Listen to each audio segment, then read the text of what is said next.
Untamed is going to be untamed. It's going to be a little crazy. I want to talk to my people. I want to talk to my brothers and sisters. We can have grace and humility in how we interact with other people. Oh, hot dog, look at you. And nobody talked about what's really happening. And let's have conversations about what truth is.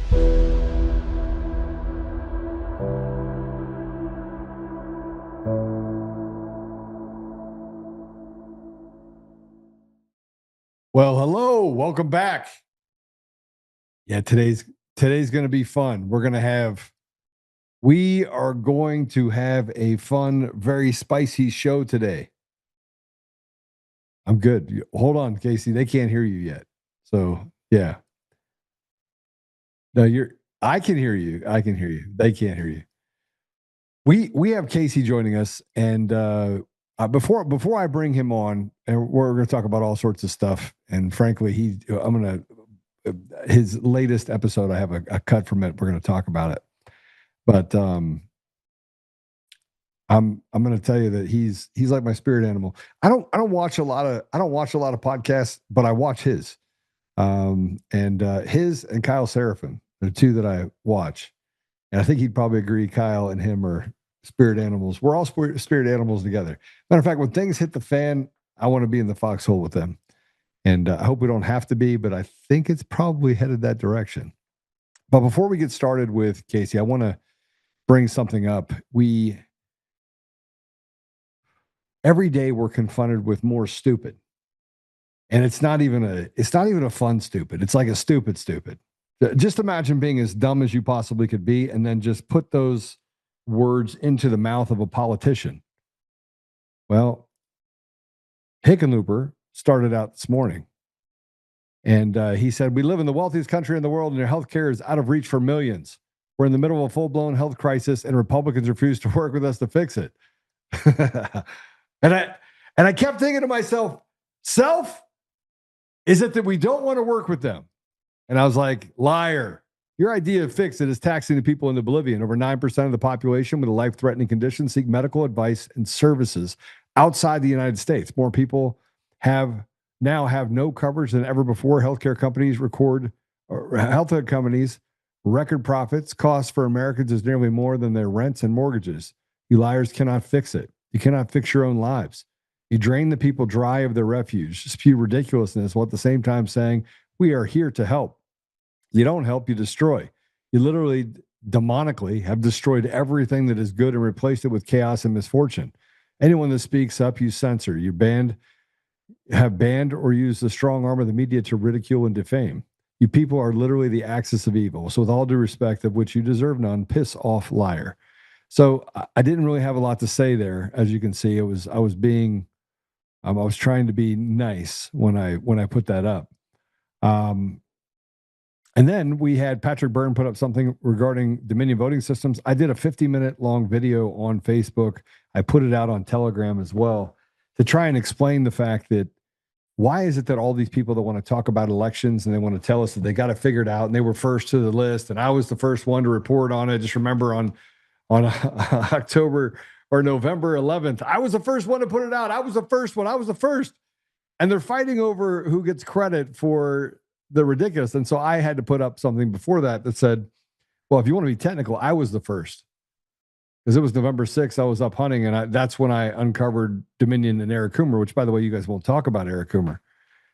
So Dominion, this is what Patrick says. Dominion State filing said that the firm has simply changed its name to Liberty, and now Dominion's lawyers advise that the corporation was closed and all of its records set for destruction. Rock per 18 USC 1519 is destroying documents currently in use in civil litigation, a crime. And, Grok complied and said, yeah, it's a crime. And, I know this for a fact because our lawyers tried to subpoena Dominion voting systems. And I wanted everything, emails, everything that they had. And so they said, well, the Dominion's closed. It is no more. That's what they told our attorney. See, the fact that we actually can see all this on the surface, and we have media types like Kyle Clark and these people walking around saying, oh, Joe's calling for violence. You stole the election. You stole the voice of the American people. You actually, what you did led to the death and destruction of millions of Americans. You deserve to hang by your neck for treason. That's what you deserve. And so by saying that Dominion can do whatever they want because they own the judiciary, I'm going to say it. I'm going to say it again. I'm going to say it for the people in the back of the room. President Trump, go ahead and sign the Insurrection Act. Arrest 50,000 of these people. I don't actually care. And if you need people to be conscripted for the military service and it becomes a civil war, I'm all for it. Why? Because we cannot continue to go down this path where we play as if we can pretend that things are just going to be okay. They're not going to be okay. They're not going to be okay until we decide that we're willing to take things into our own hands. I don't even know if I want to cover this. This is a breakdown of Trump's new savings accounts. Forget it. Let's go ahead and play it. This is how these accounts will work, and how others, as we've been saying, can get involved in them. The parents can contribute up to $5,000 annually. Mm-hmm. Employers can contribute up to $2,500. And this is just one point I want to make here that I know you would want us to highlight. This is pre-tax income, okay? The vehicle matters here. So this lowers, you and your spouse make a certain amount of money. If you give your child $5,000, you take that out of your pre-tax income.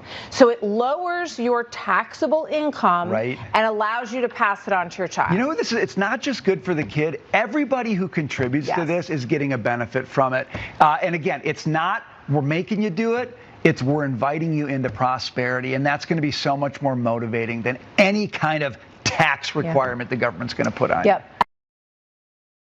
Okay, so let me also tell you that congratulations. So your tax rate will go from 56 cents on every dollar that you spend to 55.5%. And I forgot, on the other side, they're going to raise gas tax. You cannot, I'm telling you, no matter where you go, you can't escape the fact that you shouldn't have to pay over 50% of your pay to the government, period. These guys are giving it to Somali bandits by the billions. But don't worry, Tampon Tim is here to tell you that starting on January 1st, 2026, you can now have family bonding time that's paid for by the state of Minnesota. You can't make this up. We're going to talk about with Casey. It's got to come up. Play it. We were over there because Martha has been a big proponent of our paid family medical leave program. Starting in Minnesota tomorrow, everybody who had a baby in 2025 can apply starting January 1st to get their medical leave. And on January 1st, everybody can. There's no reason that you should go broke because you have a baby and you can't bond with them, family member's sick, or you're sick. Here in Minnesota, we take care of our own. And guess what happens when you do this? Businesses are stronger. People are more loyal to their employers, and we see better productivity. So I just want to give a big shout out to Martha, all the crew that's over there at Marty's Deli, and they follow Hope's TikTok, so that's why we're doing it. We're saying hi. If you're in the wonderful city of Minneapolis, go check it out. The back of this says pickles, breads, and spreads, all three things I survive on, so I can get behind it. Go to Marty's Deli. I don't even know what to say. Pickles, breads, and spreads. I survive on it. Okay, good for you. Good for you. I don't even know. I can't. No, I don't know. And by the way, it's not the government that pays for it. It's the businesses that pay for it. And by the way, in order to hire someone in the United States, you have to pay a 7.5% VIG. You have to contribute to Social Security. The thing they say is an entitlement that they're giving you back when you turn 67.5. I don't think so. But he also wants you to know that if you're illegal, you can take advantage of it as well. So President Trump needs to send everybody up to the great state of Minnesota and just go ahead and round them all up. So at least they don't have to pay to service those people. Well, I'm not going to waste a whole lot of time. I'm going to play this. This is Casey's latest monologue from his latest video on how to detect propaganda. This is pretty awesome. Let's go ahead and play it.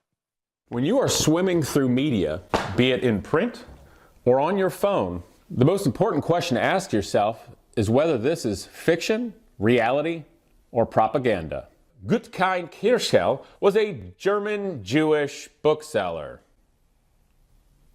Since the plan to rebuild Gaza by Israelis and Americans and relocate Palestinians was created in February 2025, 40,000 more people have been killed in Gaza by Israel and funded by the United States. It says literally the Nazis were the first in history to take full advantage of propaganda. Back in the garbage. The United States were. Name 10 people who will increase their net worth over $1 billion from the rebuilding of Gaza. Number 1, Larry Ellison. Number 2, Peter Thiel. But don't worry, Peter Thiel is totally not the Antichrist and is going to totally teach us all about who the Antichrist is. Good possibility it could be Greta Thunberg. Well, I'm not going to waste a lot of time. And I do want you to know that we're going to leave this broadcast with hope today. I promise you, after you hear me and Casey talk about things, you're going to be the most hopeful you've ever been in your entire life. And if you're not, I can't help you. No, I'm just kidding. Casey, welcome to the show. Howdy, man. Good to be here. Hey, it's good to see you again. How you been? Fantastic. Family's good. Trying to do things. Occasionally I get all pissed off and have to make a video. But in general, life's pretty good. And fixing up my car, doing guy stuff. All right. What are you working on back there? What are we working on? It's 1985 Porsche 944. Just freshen it up so I can use it as a daily driver. Are you really going to use that as a daily driver? Is it a convertible or a hardtop? No, it's hardtop. All right. Porsche galvanized the body from the factory so they don't rust real easy. It's a great economical car. If that was the only car I owned, I could drive it every day, every season of the year until I die. Okay, so what about the engine? Are you replacing it with something a little bit more? Are you going to use the same engine or are you going to put a different in it? Why change a good thing? All right, well, there you go. All right. As your daily driver. Okay, all right. You're talking to a guy who successfully daily drove a DeLorean for 2.5 years, including winter snow in Ohio. Okay, let me just say something. I would do that. Yeah. I love DeLoreans. So that was a good car. What'd you do with your DeLorean? I sold it. I mean, I don't have a magical bat cave of every car I've ever owned. So tell me about what's first of all, how was your Thanksgiving? How family good? Thanksgiving good? Yeah, it was really great. Thanks for asking. My family all lives out of town, so we invited a real nice couple that are friends of ours with their little boy, little son. So with our little daughter, we just had a real nice time, kind of formal lunch, and then we're really close to our neighbors, so they invited us over that evening. So we, you have your own family when your real one's far away. How about you? Absolutely. It was great. It was terrific. We went down to Texas, San Antonio. Mm-hmm. And we decided to go to a restaurant and eat. We actually had this whole dinner planned, and then our friends called and said, "Hey, the kids are really sick." So I looked at my wife and I was like, "I am not making a big spread for just the two of us. So let's just go to a restaurant." So we did. I get it. Well, Thanksgiving for us, the morning, the little one actually enjoyed watching the Thanksgiving Day parade, which is a funny thing, I think, for men that are middle-aged and a lot of people, because it's supposed to be fun. But then you watch it, and all I can think is, God, how old are they? How old am I? What has happened to America? And that's what happens to guys like me. And but the wife and kiddo liked it, and then we had a lovely meal, and then I did dishes for many hours. I bet. Well, I didn't have to do any dishes. Well, I mean, I did, but not as a result of dinner. Yeah. I want to jump into this because, I feel like we're 11 months into this experiment, right? Skipping 4 years, complete turmoil. President Trump gets in 11 months in, and exactly 0 people have been arrested. The 2 people that have been indicted, Letitia James and Comey, both have been exonerated by a judge that basically just threw out their case. We had nobody's been. 0 people have been charged. Nobody is going to the gulag. I'm just trying. I'm trying to figure it out. I'm trying to go, Pam Bondi's 100% on our side. Kash Patel, Kardashian Patel is doing really well. I mean, just ask him. Help me, bro. I mean. Well, I ain't no math magician or rocket surgeon, but there's an old-fashioned remedy to all these problems up in Washington. Is it me, or are we just living in like hell? We're living Biden in hell. Biden light. Biden light? No, we're living in a world where the government has zero accountability, and the billionaires have massively more power over the government that's supposed to be for we the people than we the people. So we're all screwed, and we're stuck watching a stage play like we're in Plato's allegory of the cave. That the powerful elite and the Washington D.C. class at this point don't even do us the honor of being very good at the stage play anymore.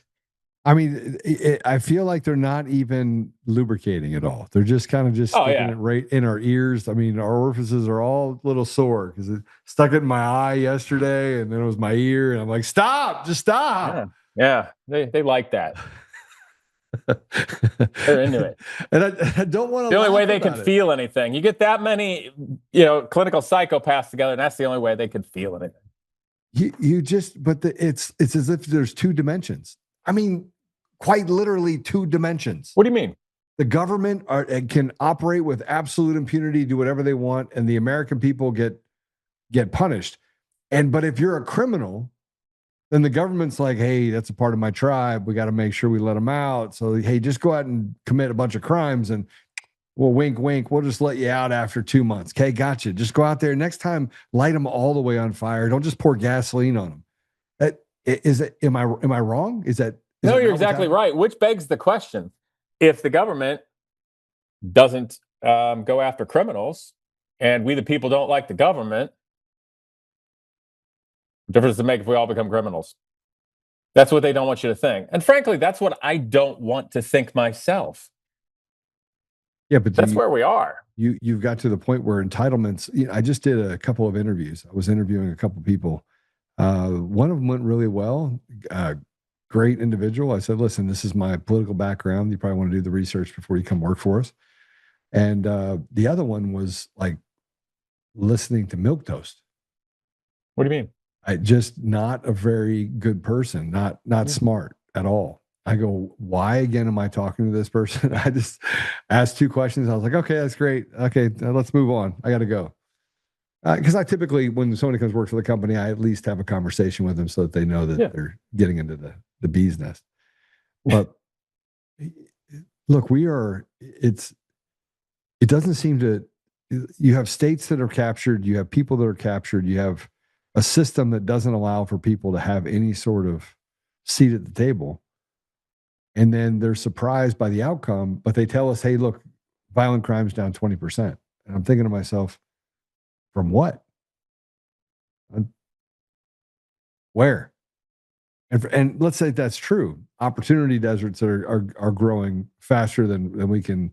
The kids are getting out of college with no opportunity to get a job. None. I know. Been going that way for a long time. You can get federal student loans for a degree in fine arts with absolutely no direction to get a jobs or any mentoring with that, or even any actual jobs.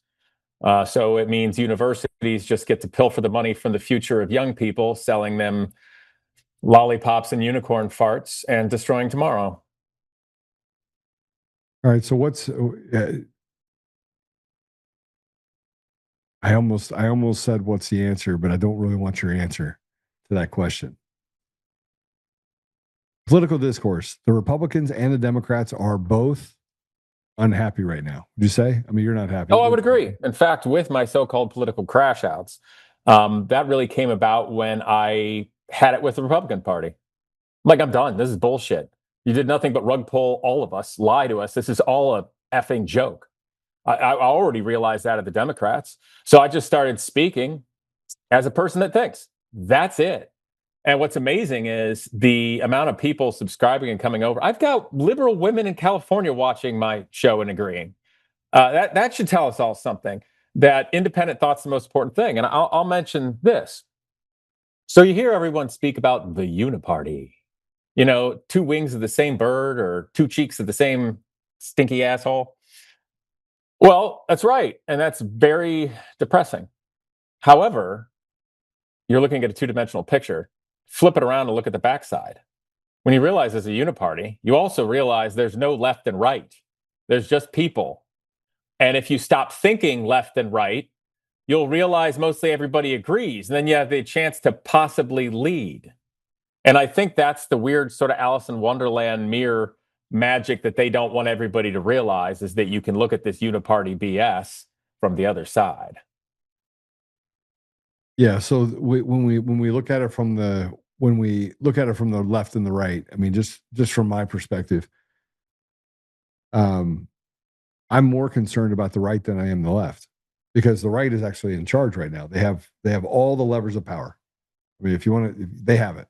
Well, to be fair, it's not the right. Are they? No. What's the administration doing that's anything that they ran on?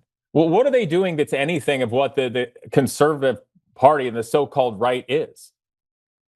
Yeah, I think there's genuine fear that if they give back power to the people, and I'm talking about free and fair elections, with in-person voting, get rid of machine, the mail-in ballots, get rid of all of that, that the American people will literally destroy everything that they've done and every mechanism that they've created, because Maybe, but who's the they?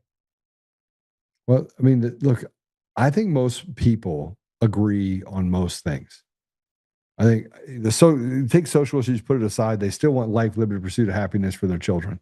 If you take out grooming out of the institutions, so the educational institutions, a large part of those kids are ill-equipped to go out to the real world to begin with, right? But if the parents, it's not because the parents don't want them to be equipped; they just don't recognize that the schools aren't equipped to equip them.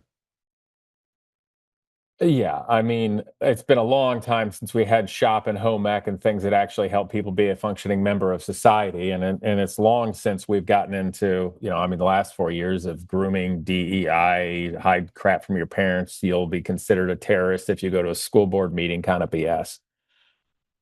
I've been thinking on different kind of philosophical and I've been flying at different altitudes lately, taking different views than just school boards and being bogged down at the bottom. Because what family, what mom doesn't want to know what's going on at school? What parent doesn't want to actually get to say that they get to say over what their kids can or can't do? What parent doesn't want the teachers to have a certain distance from that and no ability to take power away from the parents? I don't know any, unless you're literally a sick wacko or being paid. So, the school board issue is not a right or left thing. It's a power thing. But as long as we keep thinking it's right and left, we'll never realize that.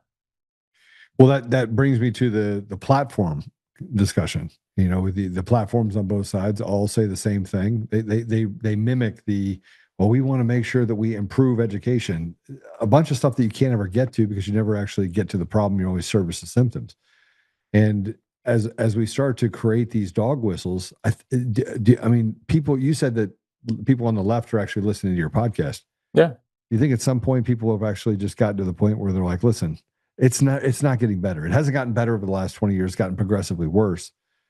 Maybe there's something to this, getting people that can represent people in our community. Or do you think we're just past it? You think we're just to the point where it's just that we're going towards a bottomless vat at this point?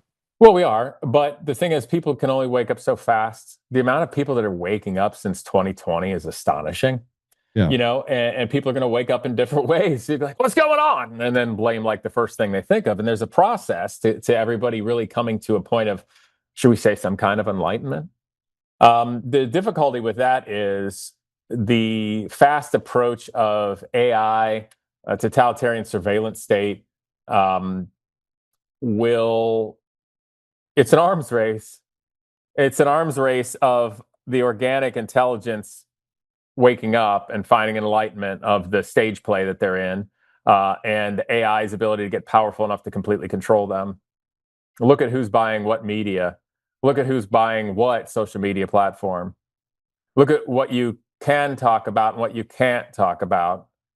And if the things you can't talk about relate to the entities and people and powers that are buying the platforms, you found something. Well, I mean, do you put stuff out on TikTok? You play with I hate TikTok. I won't do it. I can't do it. I'm sorry. I can't. I just can't. I can't do TikTok. I don't either. I tried for a little bit, and every one of my videos got taken down.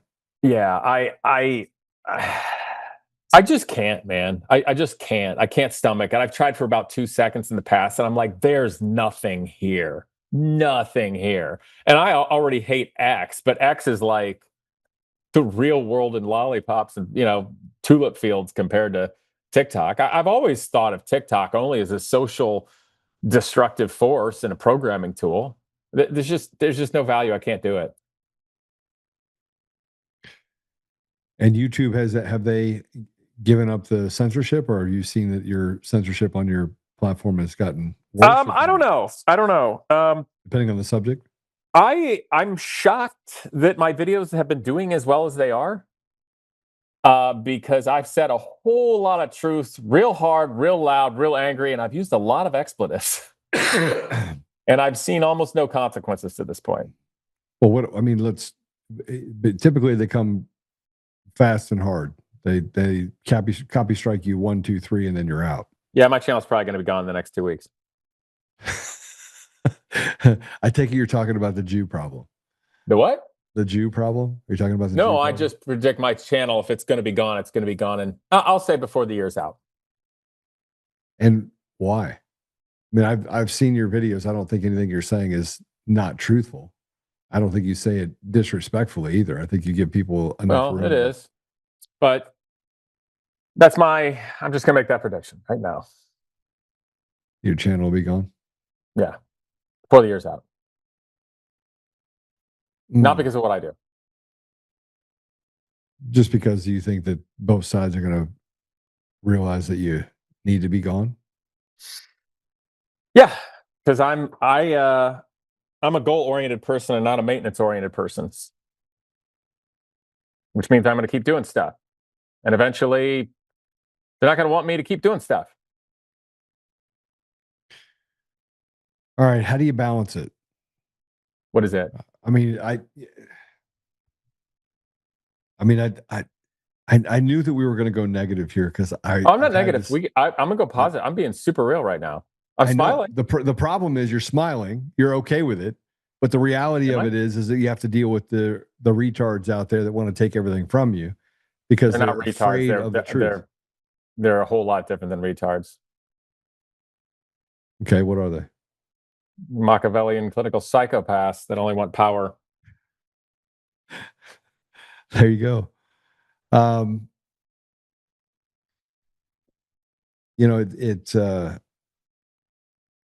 got called a Nazi on Monday. You're a terrible Nazi, by the way. I am, aren't I? I mean, look at you. They were so much better dressed. If you were really a Nazi, you'd be better dressed. I don't really. Frankly, I think that's probably the one thing that would differentiate me from being a Nazi. I'm sorry, I didn't mean to actually. I was joking around. Like this whole Nazi thing is so stupid. No, listen, I think that at some level, the dog whistles have gotten so loud that the people that know what they mean don't even pay attention to them. But you have this entire class of people, including a bunch of bots, that frankly are it's debilitating. You want to just step away from. I want to step away from social media altogether. Just be done with it. Yeah, here's the thing. I mean, how long ago was it before we were battling like you're racist, Black Lives Matter, you're transphobic, homophobic, you're sexist, you're I don't know, you're anti-Mexicans or illegal immigrants or something, and now you're antiseptic. And this seems like the final boss, doesn't it? The final boss for America. Because if we can get on the other side of this, what's left? Well, there isn't. There isn't. No. Anything. There's not much left. There's nothing sacred left anyway. No. And every single day it's a gotcha, right? Oh, Pete Hegseth did this. And, oh my gosh, this is what Biden did before. And I have this huge announcement. It's going to be a savings account. They haven't given us any meat on the bones. I think that's the point, is that most Americans are not feeling it. They're not feeling any sort of love from from the last 11 months. And maybe it's a vacuum effect. Maybe No, they can't even use lube. You know, I've been wholly disappointed by the administration this year. Wholly disappointed. You know, and there's voices out there, and I'm not going to say who, but there's voices, law voices, which are stoking that, shall we say, resentment for the administration this year, saying that, you know, basically inferring that they're so smart because we didn't see it and we're duped again. Well, what other choice did we have, smart guys?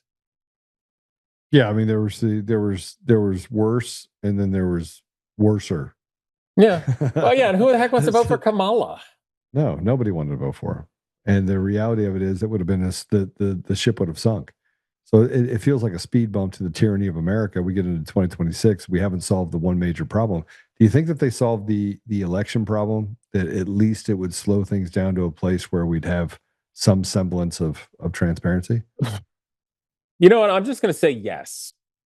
But why would they solve a problem for us that's not in their best interest to solve? Because it still doesn't matter. That's why. So let me ask you a question.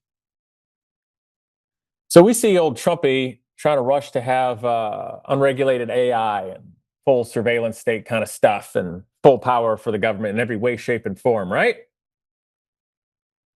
Doesn't that seem like too much power to give the other party? But that's you set it up where your party's in charge of it, and you end up handing it off because you don't solve the problem. I think it's simpler than that. All they're doing is telling us right now and showing it to our face that it doesn't matter who's in office. Okay, President Trump said something, and over the last couple of days, I've said it now 2 or 3 times with guests. He was asked the question of whether or not he was going to go to. You think you're going to go to heaven? And he's like, no, I don't. You think there's something to that? Yeah. Yeah, he's going to burn to hell. That's for damn sure. Why don't you ask AI? Just ask AI. Name a dozen or more people that will increase their net worth more than $1 billion from the redevelopment of the Gaza Strip, which can only happen if it's war-torn rubble. And then look at rubble. Yeah, and then look at why. Look at when the leaked document from the White House was originally created to show the redevelopment of the Gaza Strip and who's doing what, where, when. And then give consideration to how many people have been killed by whose hands, funded by whose dollars since that time. And then why don't you just cross-reference it to all the things in the last century that we all consider the worst evils. And then objectify a scale of actual morality and decide where on the scale this one lies. All right, but let's be honest. If you use that as an indicator for what's right, I mean, we killed 500,000 people in early 1990s, or middle of 1990s in Iraq. The United States has a lot of bad things.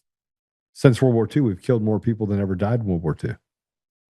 We have privatized wars everywhere. We have the CIA that runs amok all over the world.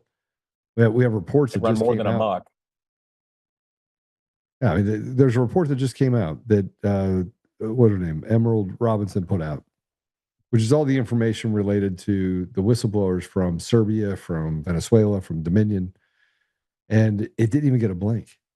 Of course not. It's as if she threw a bomb in the middle of the forest and nobody even knew the bomb went off. I mean, there's not even fallout from it. And I'm thinking to myself, why is it not the biggest story out there? Why is Fox not picking this up? We have all the information. Well, hold on. Why? No offense, but why would you even say, why isn't Fox picking this up? Every single mainstream media outlet, including Fox, is only a different flavor of propaganda, period. All right. Well, then let's say this. Why aren't other influencers picking it up? Do they even know what's going on? And here's the other reason why. This is simple. They're too busy fighting. I mean, they're too busy fighting. Why? Because that's what the algorithm likes. That's where they get the damn views. So that's what they keep their eye on the ball. They keep their eye where the algorithm is. They all chase it. You know, the sad part about what you're saying is that it just doesn't matter. We're just running in a circle. We're basically like lab rats running on a wheel. Yeah. I don't want to be a lab rat, damn it. So the question is, how many steps are we away from a kinetic time? I think we're already there. And what are they? I think we're already there. No, we're not. I don't see anything going kinetic. Well, then the fact that you had a guy shoot a 2 National Guardsmen. One guy. Yeah, okay. How do we know that wasn't Charlie done for a Kirk. political reason? And how about Charlie Kirk, right? I mean, we have the more. Well, there's political gain to be had out there. Things have to happen in front of everybody's faces. That's my point. The people become the useful idiots. The people become the victims. They put these criminals back on the street. I'm sorry? In our own stage play. And we sit back and watch it. And we say to each other, what are we going to do? What are we going to do? Anything other than what you're doing right now. Correct. So that's what I asked. Okay, so let's use the word kinetic so we don't get in too much trouble. So that's a real thing. So how many steps is America right now away from going kinetic? And the question is, what are those steps? And what does it take for each one of those steps to happen?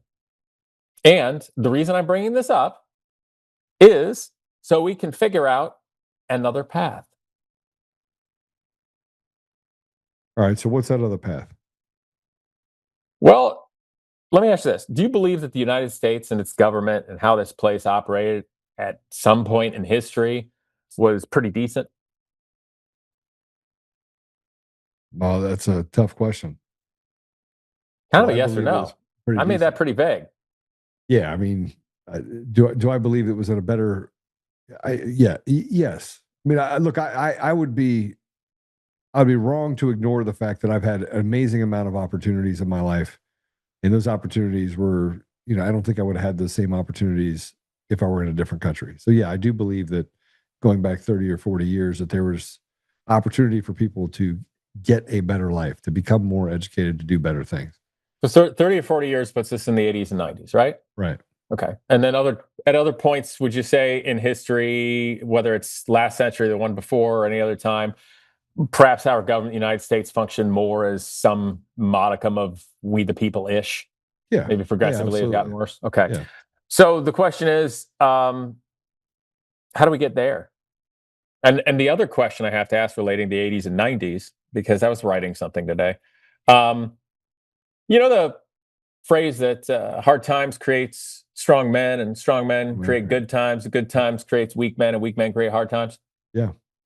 All right. Well, you're saying basically we had good times, kind of, post-war. Going in the 80s is pretty good times. Some crap out there, but it's pretty good times, right?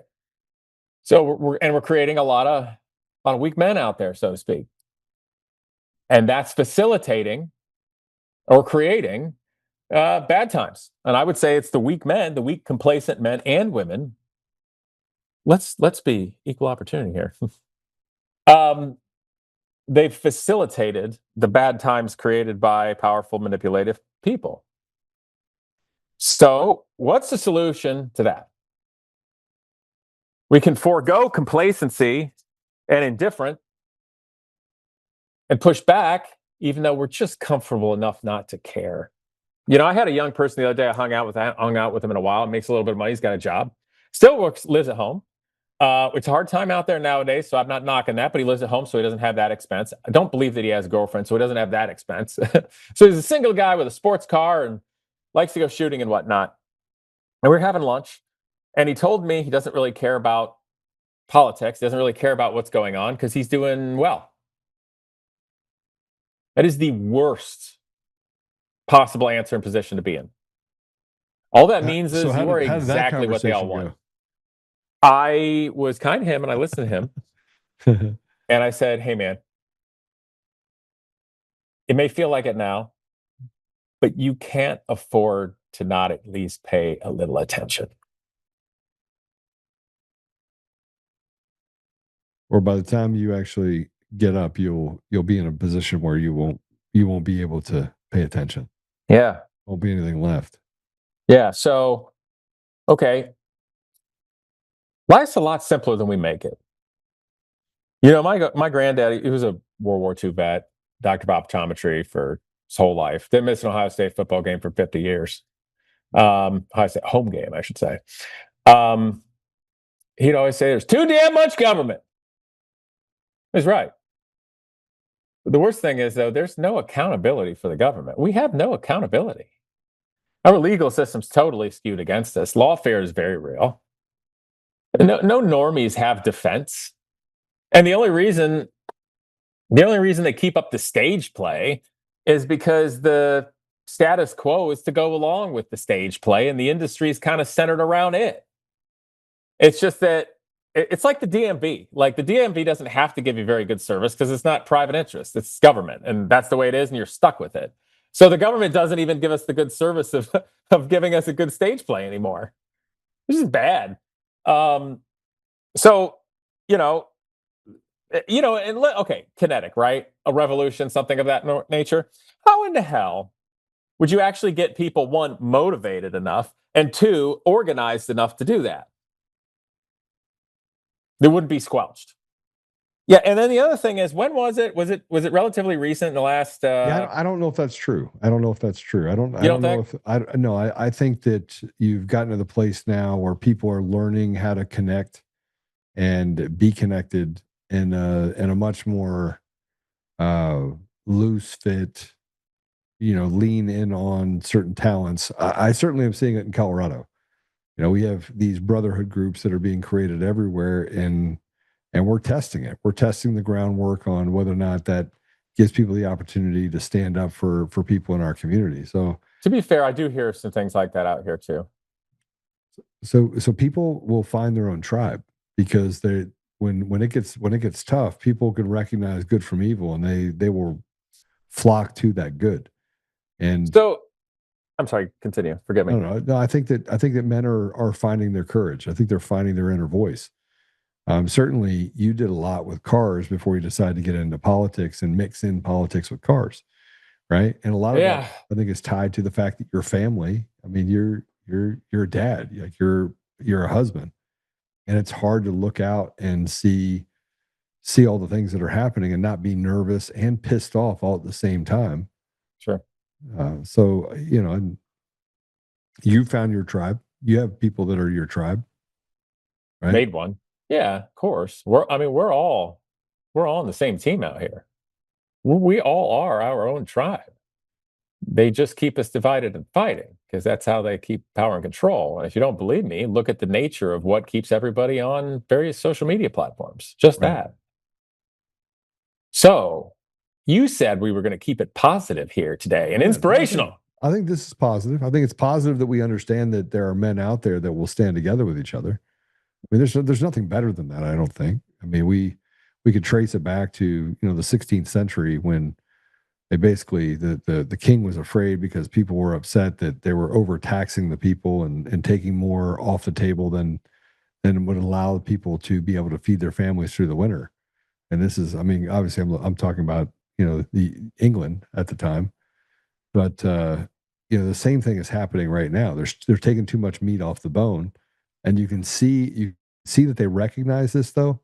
Casey, they recognize it, and they know that they pushed us too far, because you have states that are talking about getting rid of property tax. Well, we should just get rid of property tax. Florida's talking about it. Texas is talking about it. They're talking about how we lower taxes and do things through tariffs, which is just a tax. But they're starting to realize that people are pushed up against the wall. They can feel it, right? And I agree. I also, the more time that goes by, I think that local and state related politics are vastly more important than we all think of or give credit to. Because the other thing is, at the end of the day, I mean, we're all in a state, right? If Washington, D.C.'s gone completely to hell, but a state can protect itself, well, that's something. Oh, we got states that are bigger than European countries. Well, I mean, that's all good, and that sounds great on paper, but then you have to deal with the fact that these elections are putting really radical people in positions of power. Oh, you mean like Soros dumping $37 million into Mandami's campaign through shell companies or whatever? Yeah. And the reality of it is that you can't, every time that we go to plug a hole, there's another hole that pops up where you're like, wait, where did that come from? Okay, well then it would seem that what you said about people are going to have each other's backs, that we need to put that to the test in a way that is constructive. Are you talking about vigilante justice? I said in a way that's constructive. That's why I said vigilante justice. I didn't say hang anyone. Vigilante justice you can spank people too. You just get out that big old hand and just say, whap. No, I think it's time we care and got behind doing things the right way. And I don't mean this pussyfoot and let's go to some dinner kind of thing. Let's do that. I'm talking about this thing where people stop being afraid. I'm going to lose my job. What if somebody doesn't like me? Give me a break. I've been out here shooting my mouth off like a lunatic. No, I mean, it's actually intelligent. I haven't got canceled. I don't have any backlash. You know, here's the other thing. You want to end anybody getting canceled? You want to end that once and forever? How do you become uncancelable? This is a simple question. You know, I don't know. I don't know how you get canceled. Huh? Get canceled. If we all already just comport ourselves in a way that would have gotten us canceled, guess what? They have no power over us. Yeah, the biggest part that I think we face it's not a problem, it's a challenge, is that there are just too many retarded, stupid people in the world. I mean, there's just too many people. They're just stupid. You know what?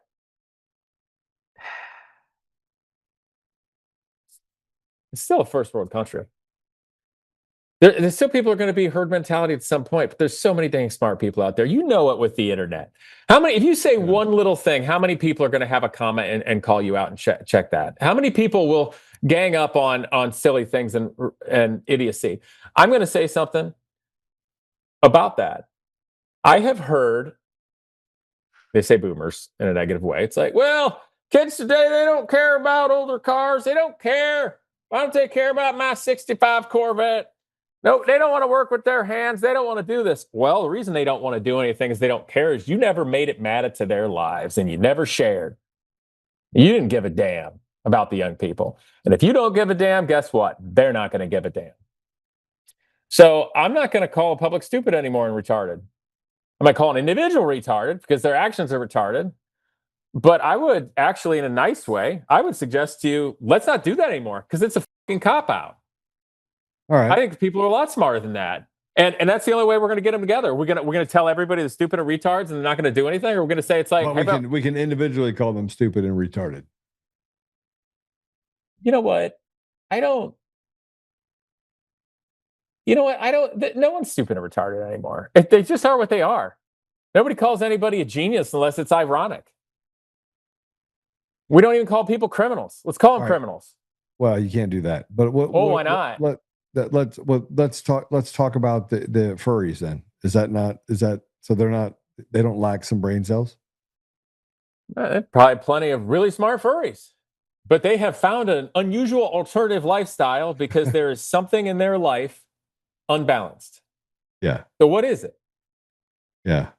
You know, and the other thing is, how many of these people doing what we would consider freak stuff in the last however many years are doing it because they get attention and shock? So what's wrong with society that they have no attention? They don't get any attention, or they don't feel satisfied in their life with the community. What is it? Well, I think that's really it. You just put your finger on the pulse of the fact that people feel invisible. They don't feel like they have any. They don't feel like they matter. They don't feel, and you can hear it by people saying it. Like, it doesn't matter. I can't change anything. I can't change anything. Yeah, well, and they also compare themselves, and that is the mental illness that comes along with social media. Who controls social media? How do they stay in power and wealthy? How do you get people from ever organizing or doing anything and kicking people that are powerful and wealthy and manipulative out for anything better to happen?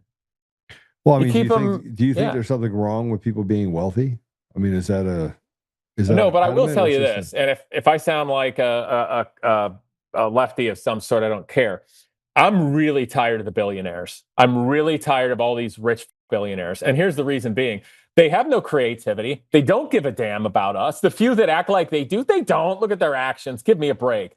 Like Elon Musk, everybody still seems to like him to some point. Oh, really? You were a leftist for how many years when you could suck off the American teat to build your car company and pretend you're saving the environment when you're not? But suddenly now you want to be right wing and you're all sad because the left transed your kid. How many baby mamas does he have with how many kids running how many companies? You think he spends any times with his kids? Like he's being a good dad. Maybe that's where your behavioral problems came from. Maybe that's the problem. They just don't have a good dad. So this guy suddenly cares about illegal immigration when you can ask Grok and it'll tell you that Tesla saves $100 to $200 million a year from H-1B visas, displacing American engineers with Indians and Chinese who aren't part of the culture that'll work for less, and you destroy the job market. They didn't give a damn, and he's like the nicest one. The rest of these billionaires are just sick freaks. Too much power. That is a breakdown of our entire system. And I'm not a stinking commie or socialist or whatever. Frankly, I'm tired of the labels. But this is not good. So I mean, you say it's. I mean, this is again, we're identifying that billionaires are the problem. So how do you fight? I mean, it's not that billionaires are the problem. It's these sickos that are the problem, that have too much money and power. Our government has no power over them. They control it.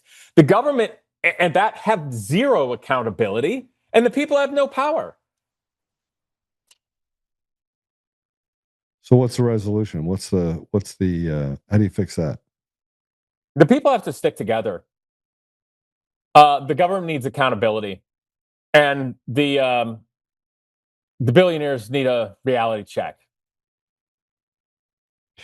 Well, I mean, you have the Peter Thiels of the world. You have the Bill Gates. Okay, that guy's the Antichrist. I'm sorry. If he isn't, he knows. Like, I can't even believe he was doing that. I'm like, dude, like, did you not know? I mean, we can see you. You're right there.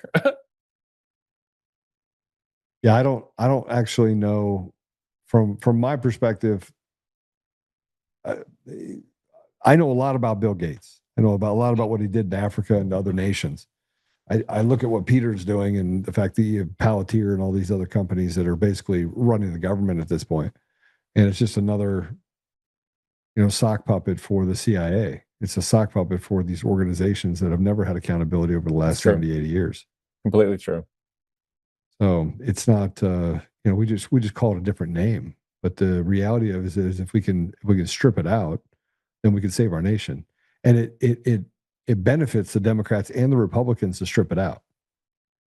Benefits humanity. So why can't we get into the community and be like, okay, listen, why can't we walk in and go, all right, guys, it's not working. You guys want to make abortion the biggest issue. We don't want to genocide, black and brown people, right? But you want to basically talk about the lack of opportunity. Well, let's just talk about the lack of opportunity to breathe and live, right? Now, let's put all of that aside for a minute. Let's just get into the community and figure out what's really happening. Like, why don't they have schools? Why is there food deserts? Why is there opportunity deserts? Why is there education deserts? And this is all coming from within their own community. Like, there's no, white people running around in Compton. There just aren't. Maybe one, maybe two. Well, look what happened to the black community in the last 50 years. Like they've gone downhill. And don't you think that everything that's made them gone downhill looks like a little too convenient, kind of orchestrated? The inner city is nothing more than an ideological plantation, and it seems that the Democrats like to keep them there. Well, so I know a lot about that because my family's interracial, so I can tell you that what you're saying is actually true. It's very true. Sorry, I'm trying to fix this real quick. I don't like it. I mean, who would? But I think that's what I'm talking about is why can't we, and this gets to the mainstream media and the fact that people actually listen to it. Why can't we get people that walk in and want to solve problems and those become the candidates? Why can't we have a third party that's just like an independent party? Why is it that those parties, and I know you're going to say it's the billionaires because you can't ever get a voice. You can't ever get a seat at the table where I don't people know if I necessarily say that. So keep going though.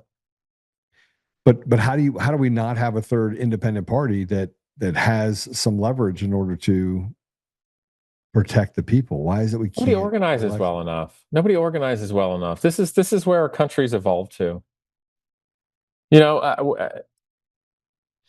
I had a conversation. This is funny. I'll tell you the story, right? So let's make it slightly funny for a second. So, by the way, thanks for having me on again. It's always enjoyable to talk to you. I get a little feisty, but it just comes out with me with you. Hey, look, I want feisty because I want to be able to challenge myself. And sometimes I just say stuff to you just to piss you off because I know I can. What are you, Piers Morgan? he's the masturbator of rage. No, I just want to be able to get those things out of you because I think that the more I talk about things collectively without friction, the less likely people are to listen. And so the people are like, oh yeah, I've heard that before. I don't want people to hear it before. I want them to try and resolve the problem themselves. We're always just waiting for sitting on our hands, waiting for Trump to do something. Well, he's not. It's like looking at a rock and saying, do something. Rock. So yeah, let me tell you a story. So I did, I had some other people ask me to do a podcast type thing like this, a YouTube video. And there's one guy, and honestly, I've been really busy lately, communication and stuff. And I kind of just like to try to say yes to people as much as possible, even if not. Sometimes just because I know it's tough to be a YouTuber or try to create content. And so I see this guy reach out to me and I see the name of his thing. It said like Rust Breakers or something. And I'm thinking, oh, it seems to be like a car. I think this is a car podcast. And wanted to ask me questions about that. Sent me a link or two. I didn't look. And I was just like, all right, we'll do it. Because he wanted to talk about like the Omega car and Genus Garage and everything like that's fine. And then at the end, the dude tells me, oh yeah, I'm involved with something ACP. And I'm like, ACP, what, 45, 380? What are you talking about? He's like, no, American Communist Party. And I'm like, what? I'm like, wait, why did you lead with that? Wait, I'm doing a podcast with the commie now? And I'm thinking about it, I'm like, you know what? I have a question. You want to do another podcast and just talk about that? I'll do it. Let's do it. Let's talk in a genuine way. You this person as a communist, right? Let's talk. And so he did. It was really nice. And I'm thinking, oh God, what am I doing? But he was really cool. And he said he was going to name it When Putsch Comes to Shove, a play on my last name, Casey versus the commies, which I thought was great. And that makes me feel good. But the first thing I got out of that was he mentioned the word debate. And I'm like, why would we debate? What's the purpose of that? In a debate, the objective is to win. And debates are short. They have a time limit. So how can you cultivate any worthwhile abstract thought or come together with anybody in a moment of realization other than a combative thing to try to beat the other and one up them? That's not constructive. I said, why don't we just have a mutually respectful, like actual conversation that's not overly guarded and just let it be that. And then we and anybody watching can choose to more firmly adopt their own beliefs or even evolve in some way. And that could be anybody. But in that conversation, this is my point, forgive me. I said, okay, let me ask you something to this guy after I let him say, tell me why you like this communism thing. And I said, can you then tell me something you think is good, some bullet points about capitalism, socialism, and let's say classic right-wing fascism. He did, he talked and whatnot, but it kind of came to a point. I'm like, do you realize that all these constructs are basically just a different way that different people look at the structure of society and think that this is going to be the best one? And that all of those people judge the best outlook or the best outcome for society based upon their own experiences and standards? And wouldn't you say that all those things are just another flavor of people actually trying to have a better life, even though some use them for power and negative and whatnot, and each one of them comes in different waves and times and histories and places? Like, I just had to bring it up because the problem with America right now is, one, tribalism beyond just we the people is not helpful. Tribal politics, identity politics is horrific. Having to put a label on literally anything, that screws it up because it brings us apart and finds us a way to be combative. The nature of our debates, the nature of our politics is combative. We spend hundreds of millions and billions of dollars for people to be in a race together to absolutely beat the crap out of each other, run them all through the muck, to denigrate and demoralize the population, that our leaders are all garbage and that nothing they ever said ever happens while we spend absurd amounts of money for that? When the hell, for some race out there, is a Republican and a Democrat going to actually have the balls to go, hey, I got an idea. Let's say we just say F this and donate the money to this. And with our campaigns, we just come together and meet and start spending our campaign money on fixing up wherever it is that we live, show the people. And I'll tell you what, if it's the position, if you're running, if you win, you be that person and I lose, and then I'll be your sidekick and vice versa. How about that? When's that going to happen? I mean, it'd be a great opportunity. We have that in Colorado right now with candidates that are opposed to each other on the Republican side with Scott Bottoms and Victor Marks. And I told Scott Bottoms, I was like, listen, whoever wins, win, lose, or draw, the other one should be the lieutenant governor, period. And stop. You guys just figure it out. Stop bad-mouthing each other. You're both very solid candidates, and whoever they decide, the people decide. And that way you eliminate this kind of friction that gets created with the candidates. But I mean, I totally agree with you.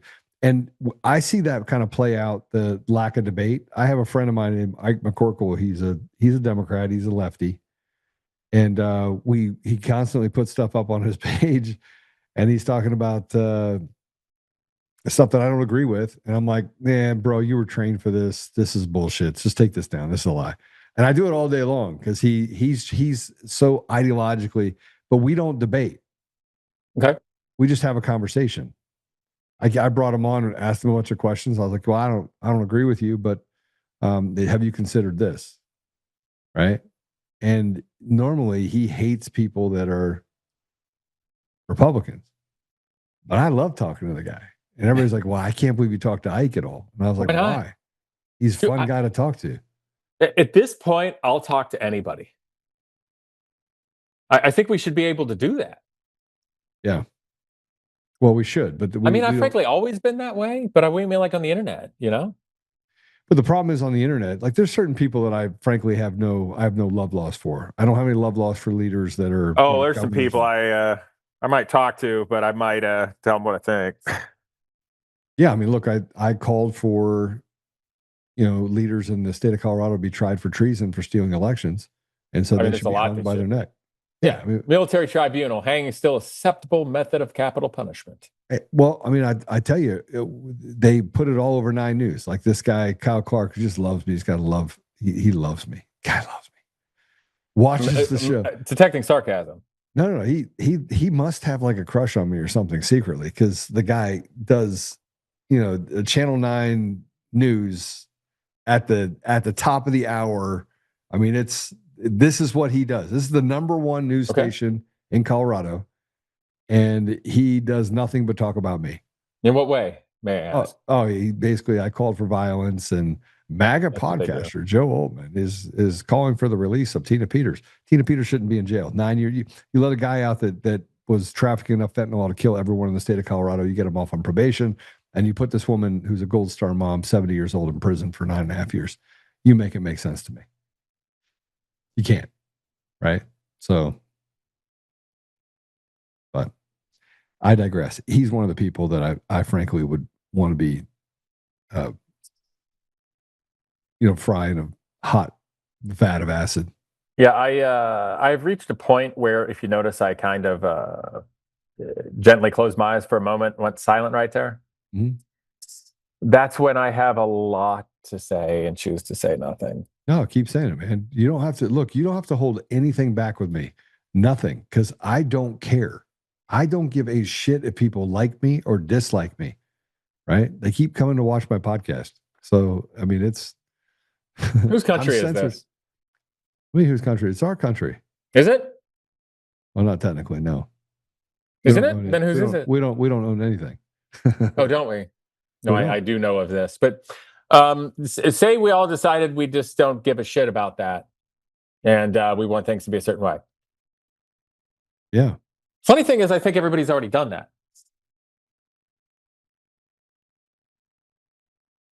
What do you mean? Okay, so the criminal that slit the throat of Arena, right? We all saw that. Yeah. Tell me who feels good about that decision, and that was good that person's out, and that she's just a sad, symptom or side effect. Tell me who. No one that I know of. No, except the person paying the radicalized idiot judges that let them out, and those radicalized idiot judges, right? Right. So who are they, and why are they doing it? Well, look, that's the $1 million question: is why would they be returning people that are criminals back to the streets, unrehabilitated, knowing that they're unrehabilitated, just putting them back on the street? You know, other people are having this discussion right now, so don't feel that I need to. But it's funny how nowadays all these things start pointing to the same thing if you paid enough attention for long enough.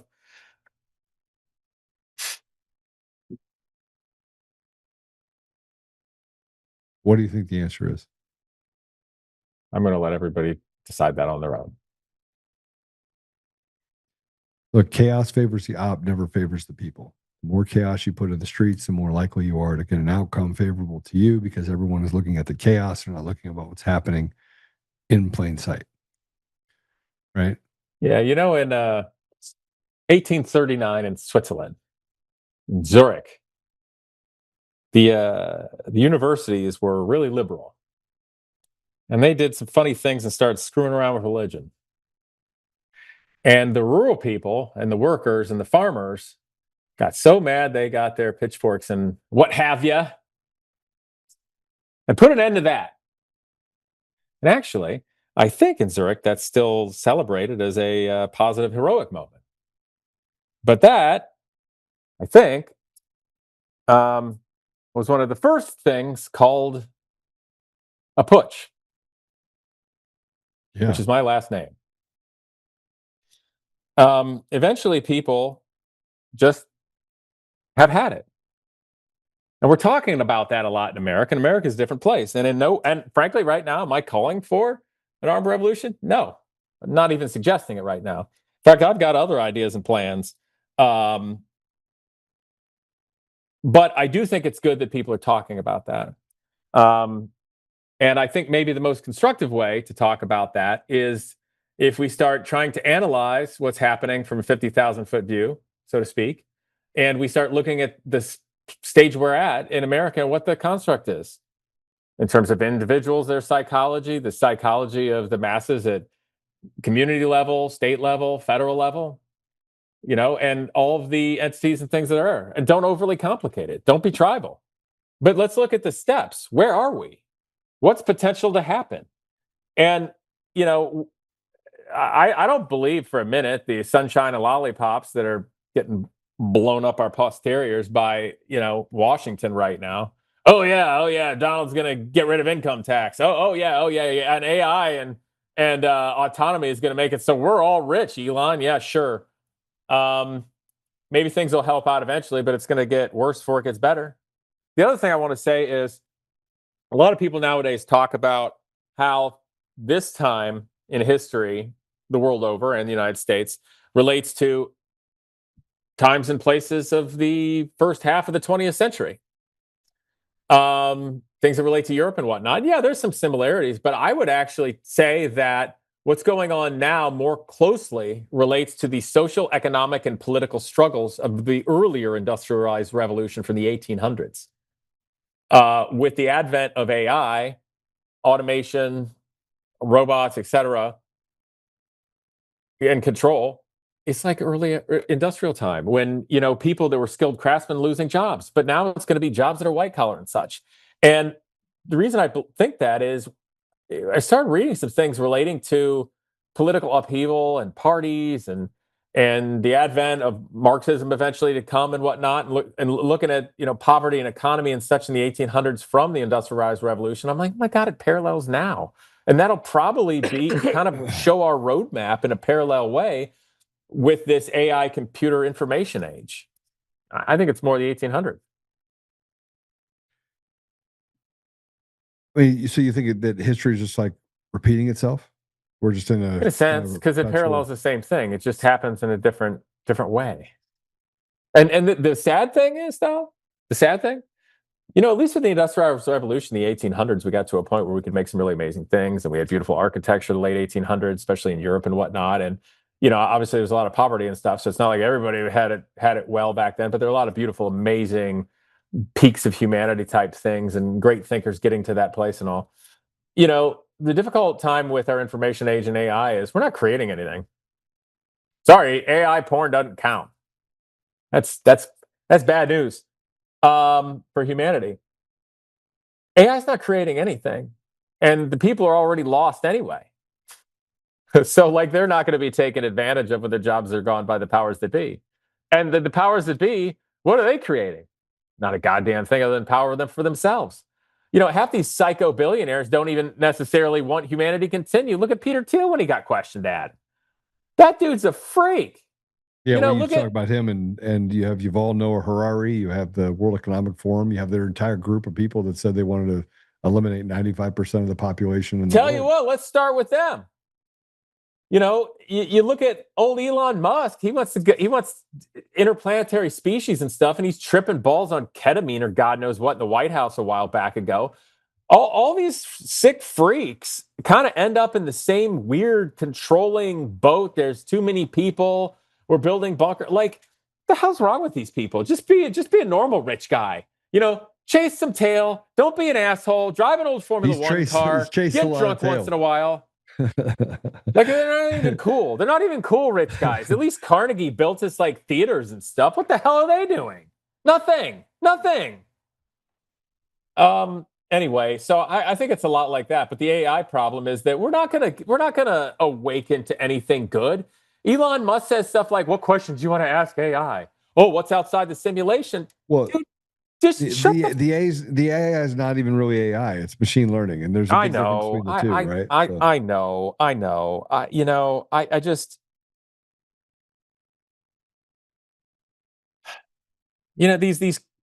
these nut job, like, super smart, semi-autistic, whack job billionaires, like, damn, like, what was somebody mean to them when they were little? Like, what did we do? 100% they were mean. Did we bully them too much or not enough? God damn it, I want to know.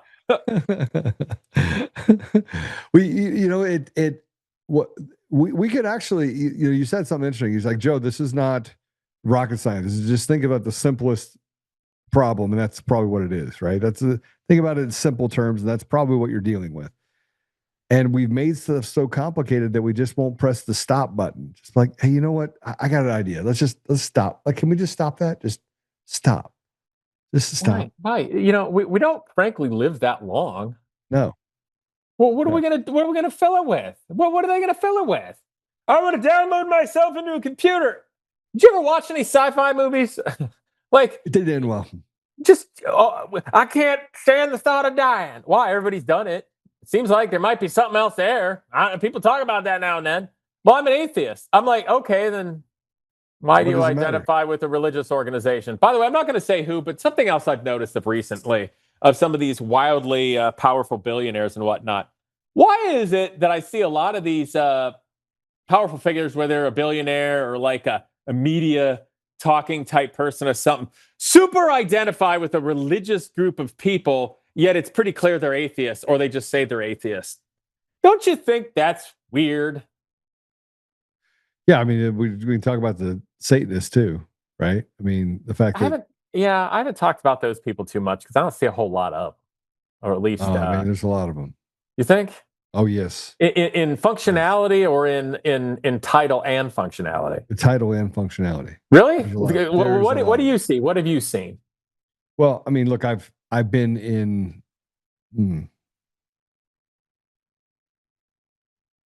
I've been in circles where that was almost as big of a cultish deal as you'd see in some religious cults. Really? Yeah. It's a much bigger.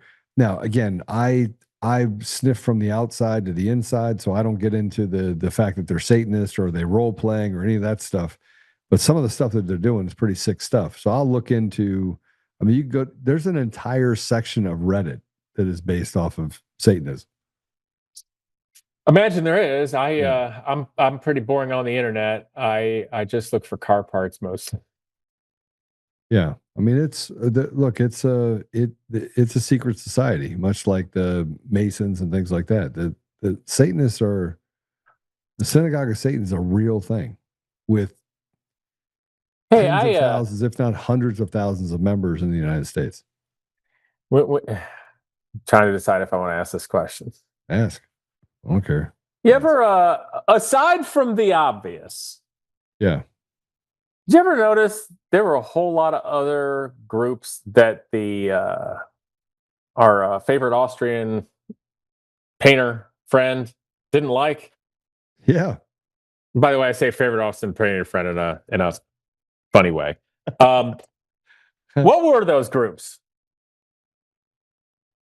They weren't the Satanists. You sure? Yeah.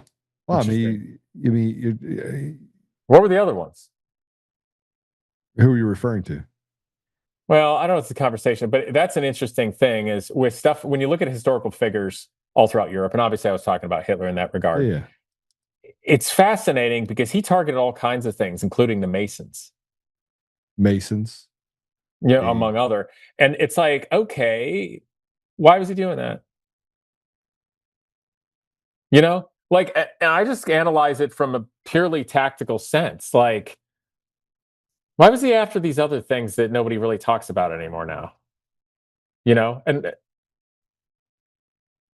Well, I mean, look, I think that they should talk about some of those things, but it's kind of like it's well, you can't, because that whole scenario is used for basically only one purpose anymore, is to shut anybody down, specifically so that they can have a most evil figure, right. and anything obviously relating to Jewish people.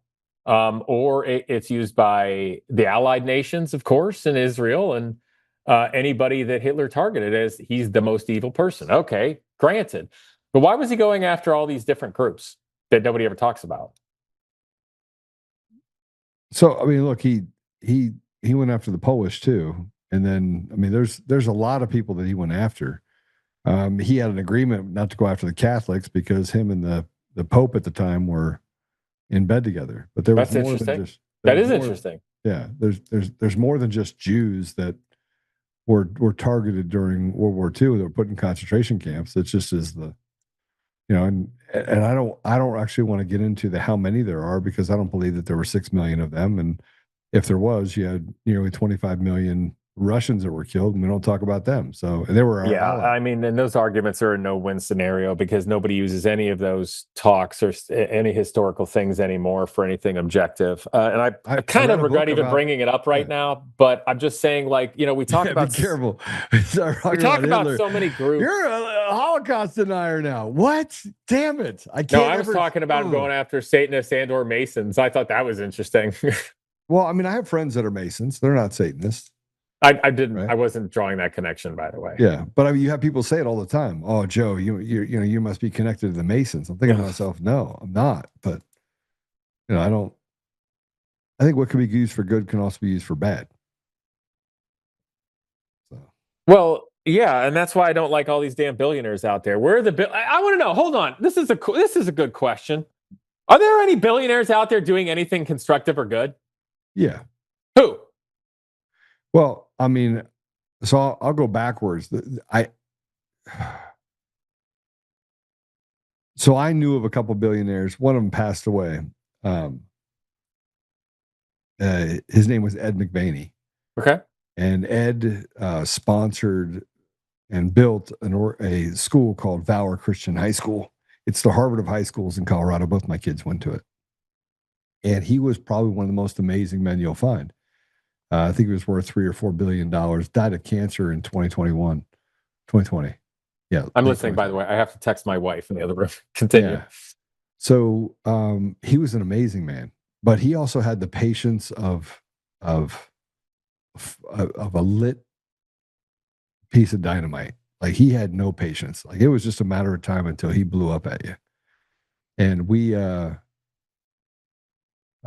would have some great conversations, but he was just a good man. He was just a great man. And when he passed away, it left a huge void, because I don't think that his wife and or his kids carried any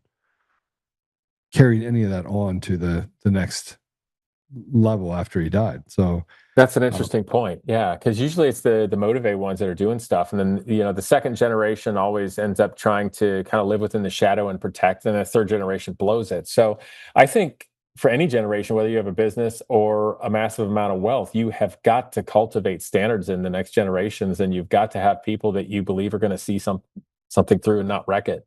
Otherwise, that's how that always goes, man. Yeah, he was a great man. And there's other people. I mean, I could talk about. I know of one down in Colorado Springs. I know of an entire family in Denver. Just amazing people. And I'm talking like I've had serious conversations with them about even the stuff that I try not to put out on the podcast of my personal beliefs, such as the fact I don't believe we went to the moon.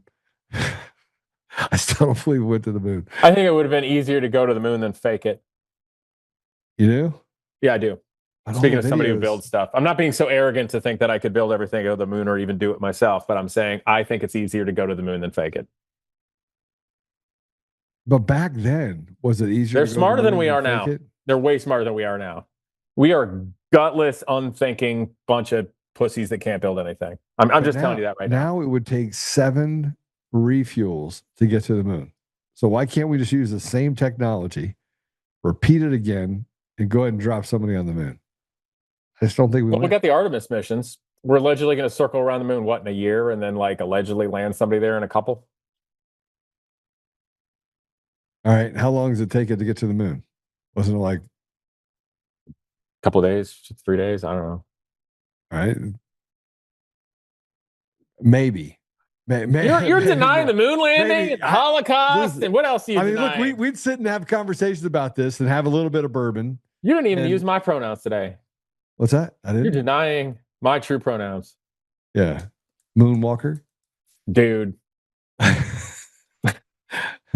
No, I just don't believe it. But anyway, we'll sit around and talk, and these guys are super intelligent, a bunch of tech guys. And I'll say some stuff, and they are very gracious. Either that or they think I'm stupid, but they keep hanging out with me and playing golf with me. So they must think I'm actually a good guy. But we sit and talk, and I'll bring up stuff with them and how they solve problems, but they're very studious. Here's what I notice about good billionaires, right? They don't act like it. They don't act like they're a billionaire. Yeah, well, right? They're a regular guy. I mean, Ed McVaney used to drive around in a yellow Volkswagen Bug, like a 2002 Volkswagen Beetle. Sure. Yeah. No, I get that. But where I was going with it is, why are the good billionaires doing anything to combat the sheer amount of bad the evil ones are doing? No, I don't feel like it. No, I don't think they have the capacity to, frankly. Why not?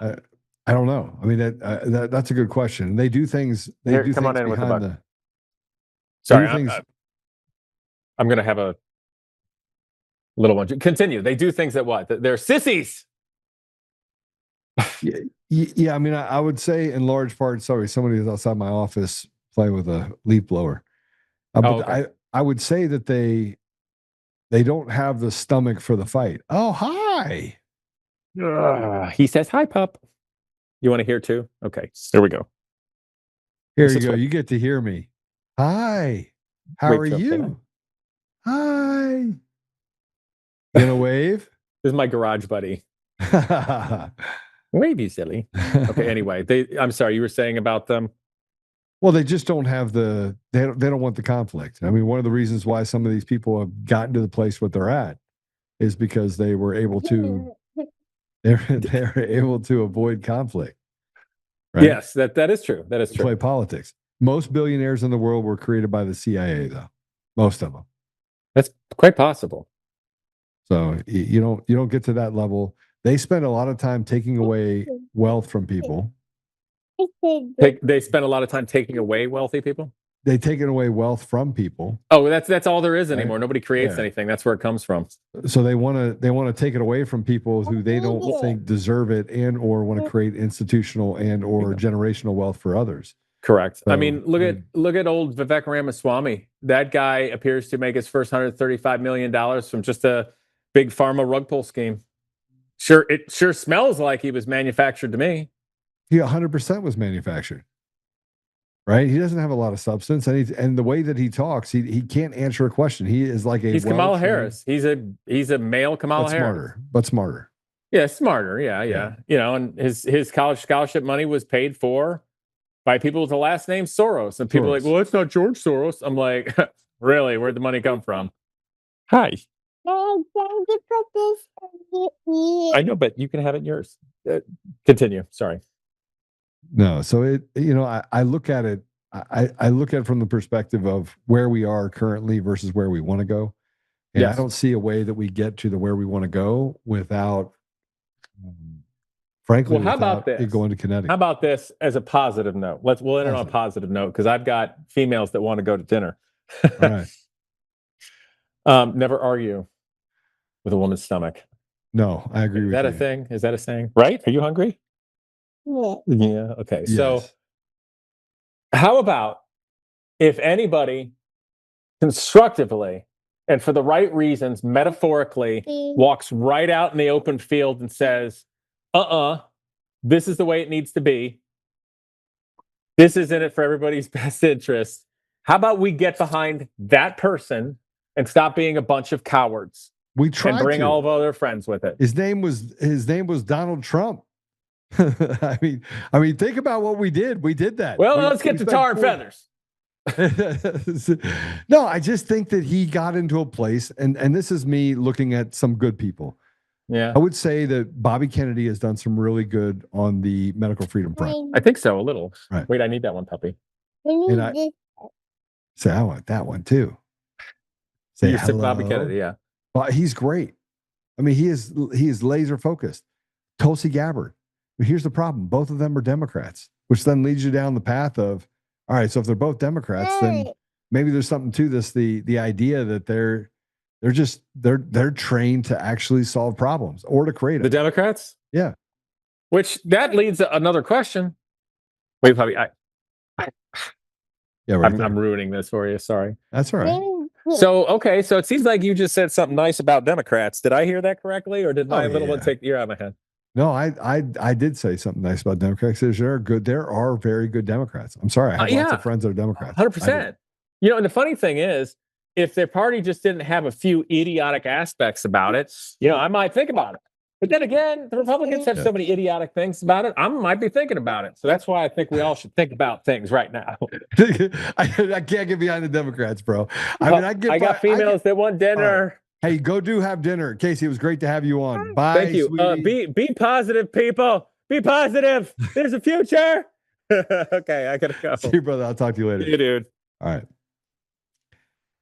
So Casey's a pretty awesome guy. But what he said is interesting because I get attacked for it all the time. Like, Joe, you have Democrat friends. You can't be friends with Democrats. And I'm going to tell you, you can be friends with Democrats. And frankly, there's a lot of really good Democrats out there. Another thing that he said that kind of shook me a little bit is that we shouldn't debate. We should have a conversation. We should never debate the ridiculous, number one. But beyond, go ahead and we should never debate the ridiculous. And I tell people all the time not to debate the ridiculous, but there's a part of me that gets a little bit enraged because the rage is that, man, people actually believe this stuff and it's harmful. It's doing harm to people. But I try not to. I'm trying to get to a place where I just recognize people for being retarded. But other times I look and I go, well, that's a bot, or this is just one of those creeps that thinks that. I mean, they live on the edge of being just mentally ill. But a vast majority of Democrats and Republicans are completely disconnected with day-to-day politics.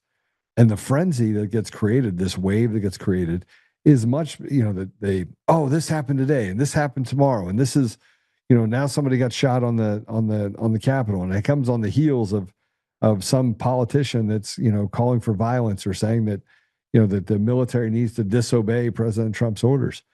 It is all created on purpose. It is theater. And my fear is that we haven't started to kind of get to that place where we recognize what they're doing to us, which is dividing us. So what if we could get to a place where we could just have conversations about what the community needs and not some of the ridiculousness that the left and the right perpetuate? Oh, we're going to be tough on crime. Well, instead of saying you're going to be tough on crime, how about we're going to build and take away, we're going to build into and take away education deserts. We're going to put air conditioning into schools that are, perpetually poorer. We're going to check the teacher salaries, and we're going to get rid of unions altogether inside of schools, because all they've done is just do the slow march through the institutions. Like I don't even, and maybe this is me just simplifying things too much. I don't even believe that it's a communist and socialist issue, because you have people like Jared Polis that's saying, we see President Trump being more socialist. And I'm thinking to myself, the whole country is dealing with a meld of socialism in how we handle things, socialized medical care, but then we let them have capitalist societies over here and how they service it. So you'll have, big pharma and healthcare companies that make record profits, billions of dollars every quarter. So I just think that we are just dazed and confused. We're like keep getting punched, and we're just trying to figure out how to get out of it. And the more and more we wake up, the more and more we realize that I don't even know fully what the answer is, but I know it's not the answer. And that's what the Democrats and Republicans are both offering. And it's not that I don't support President Trump, because I do. But damn it, I mean, the amount of lawfare that's out there. I mean, Kyle Serafin's the guy that frankly worked with other suspendables and other people to get Kardashian Patel in as the FBI director. And what has he done besides betray the very people that got him there? And it's a perpetual circle. We just keep doing it over and over and over again. So I don't know. I mean, it's I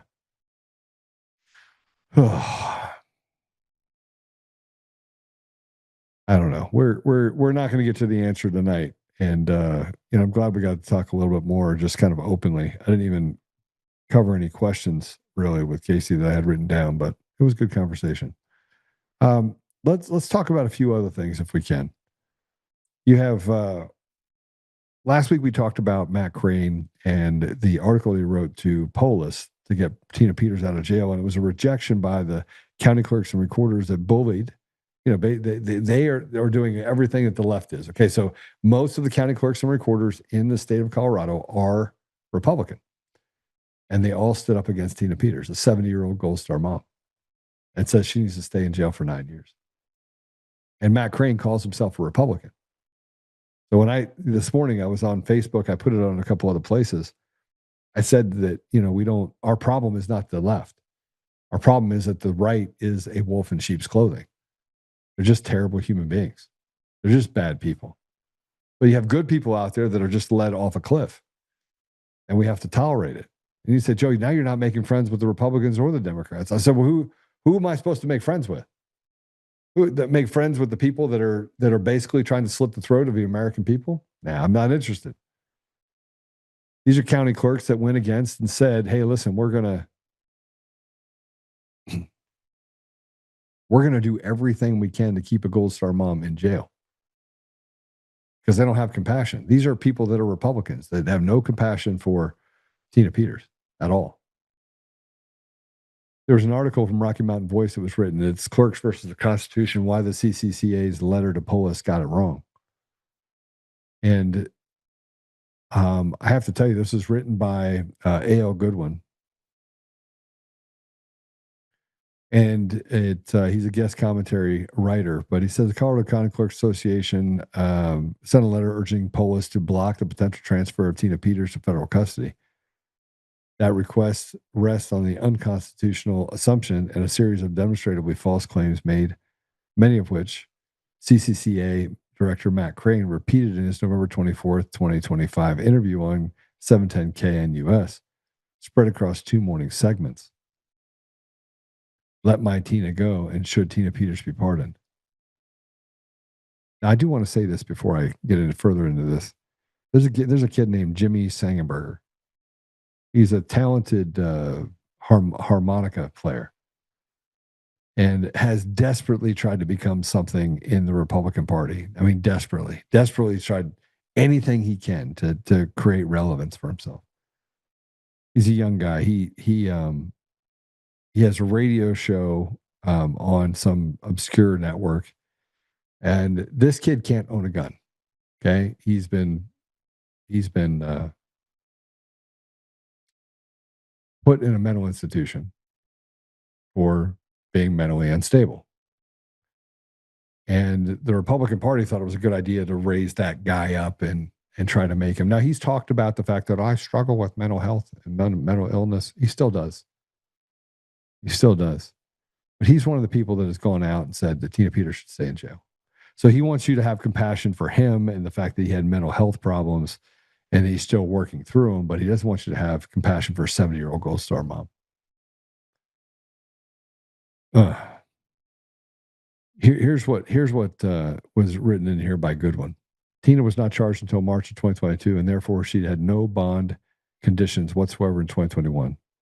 Tina did travel to Texas, and in August of 2021, due to the threats made against her, not to evade anything, she was fully free to travel, remain reachable, stayed in contact with her staff, and continually performed her duties. Most county offices were still operating under COVID remote work protocols, making her brief travel entirely consistent with normal operations. And the hard facts speak for themselves. Once she was placed on bond, Tina Peters remained fully compliant for 31 months without a single incident or violation. She appealed for everything, met every requirement, and demonstrated the opposite of flight risk behavior. Crane's flight risk narrative has manufactured the whole cloth. It is one of the several false claims now being used to justify suppressing Tina's speech and keeping her incarcerated. Elbert County Clerk Ron Braun publicly rejected the CCCA's position in December 1 letter, arguing it denied the federal transfer based on what Peter may say, violating First Amendment principles. Braun objection directed contradicts the CCCA's rationale, which is rooted in the misconduct but in anticipated speech. In their letter, the CCCA argues that Tina Peters should remain in color custody because they fear what she might say. We're deeply concerned that if transferred, Ms. Peters would continue disseminating the same false narratives. First of all, it's not false. It's completely true. But, never let Matt Crane tell you something that he has created a narrative with to cover up the crimes that were committed by the left. Because I will say this again, it is not just wings of the same bird. It is the same thing. They are the same people. One wears a blue t-shirt, one wears a red t-shirt. When the events in Mesa County became public, Clerks County, Colorado stepped forward to explain the truth. The system had worked, the safeguards had worked, and Ms. Peters' claims were not accurate. It's just not true. This is open censorship. The CCCA is asking the state to restrict a citizen's liberty based on her viewpoint, direct violation of the First Amendment. This request mirrors the unconstitutional reasoning used at sentencing, which protects political speech when treated as punishable conduct by a judge. Whether the pen or by the sword or by the mouth, you are a danger to society. Judge Barrett at sentencing. Tina's habeas corpus petition is rooted in the clear violation of her constitutional right to free speech. Whether anyone agrees with Tina Peters' view is irrelevant. County clerks demand harsher confinement to silent speech they dislike. It's not only unethical, it may violate 18 Code USC 241, conspiracy against rights. If two or more persons conspire to injure, oppress, threaten, or intimidate any person in the state, territory, commonwealth, possession, or district in the free exercise of enjoyment of any right or privilege secured by him by the Constitution or the laws of the United States, or because they have so exercised the same, they shall be fined under the title or imprisoned not more than 10 years or both. So maybe, just maybe, based on the lies that were done, Mr. President, you can actually just go down there and arrest Matt Crane and throw Matt Crane and the county clerks and recorders in Colorado, throw them in prison. I want to remind all of you that this is something that you should be pushing towards. And you want to know why you should be pushing towards this? It goes on further, by the way. It goes that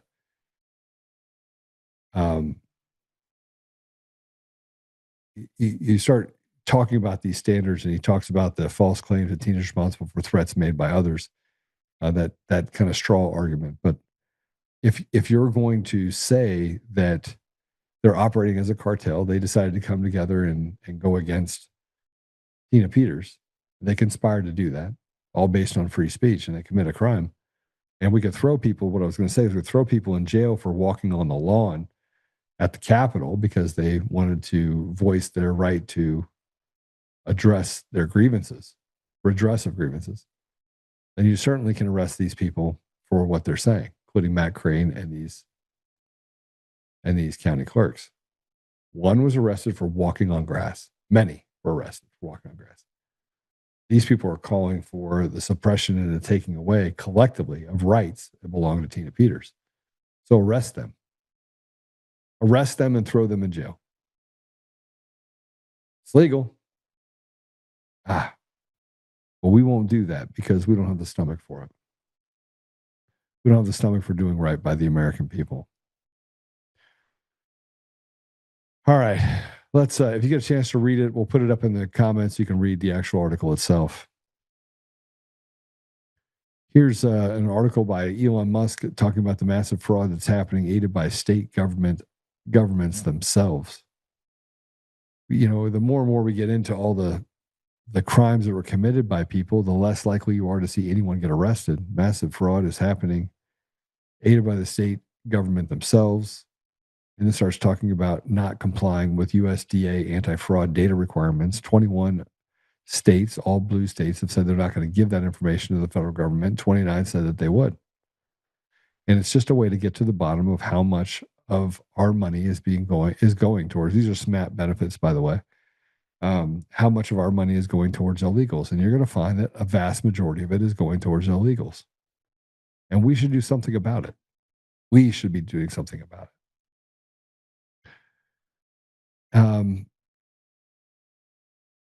So this is going to happen next week.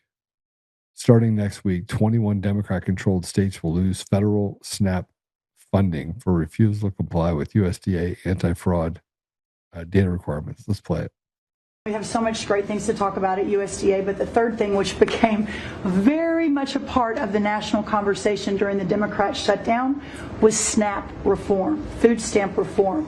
When all of America saw what so many of us know and have been working on, but when you have so much rampant fraud in a program that 42 million Americans participate in, now big good piece of news that I hope is written about, since you became president, about 800,000 of those 42 million have moved off of food stamps, which is hopefully the plan, with better jobs, higher wages, etc.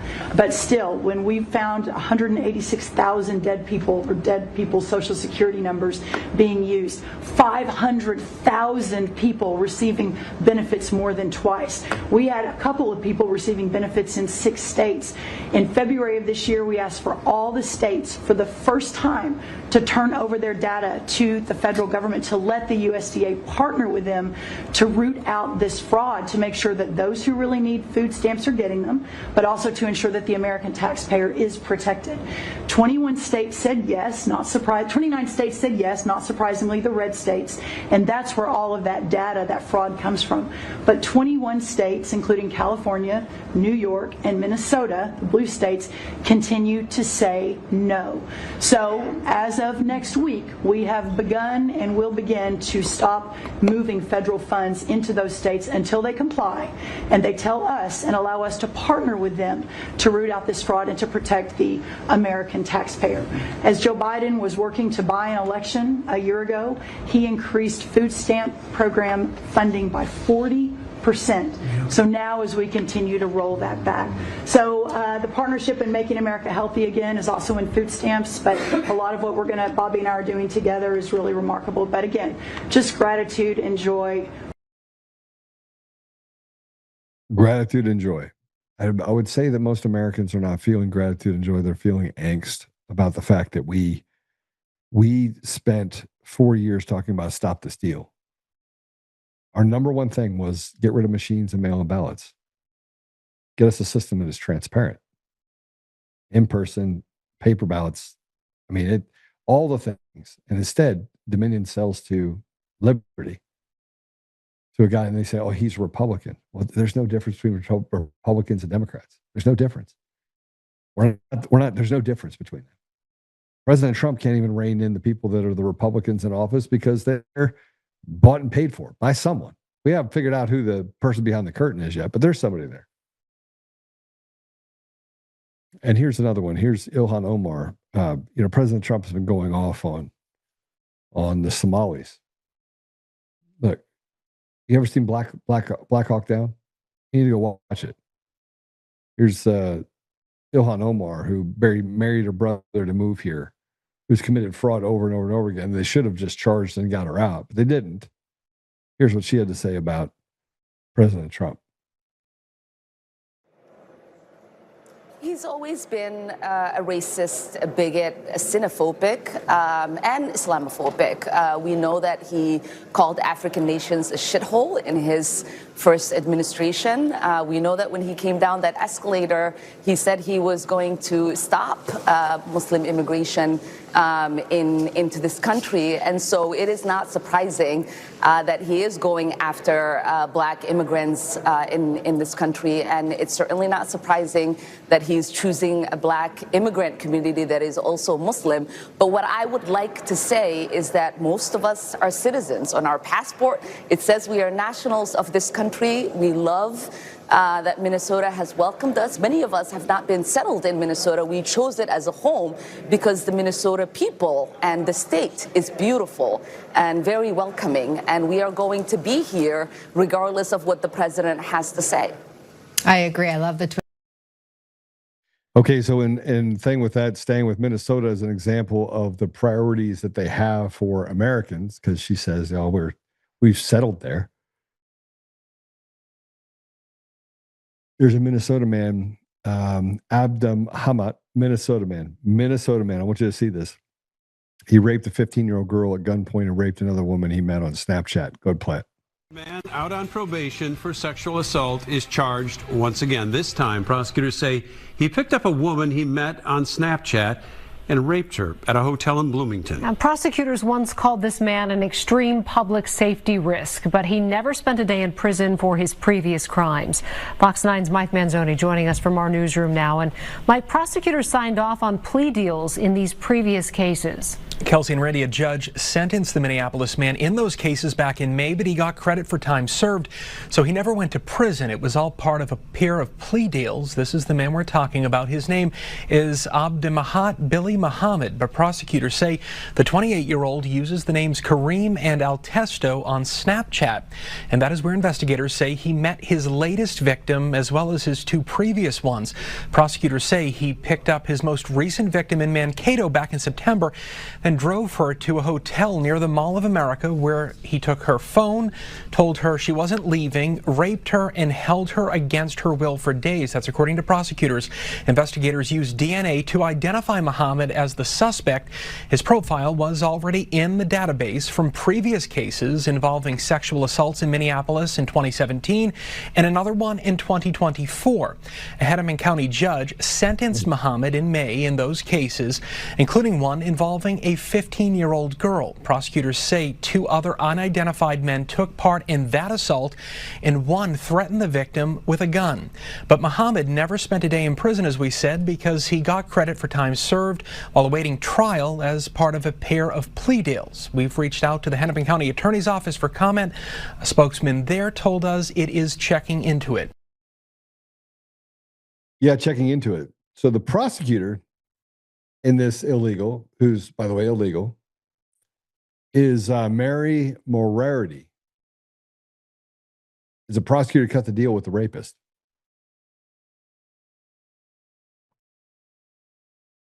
I don't even know what to say about it.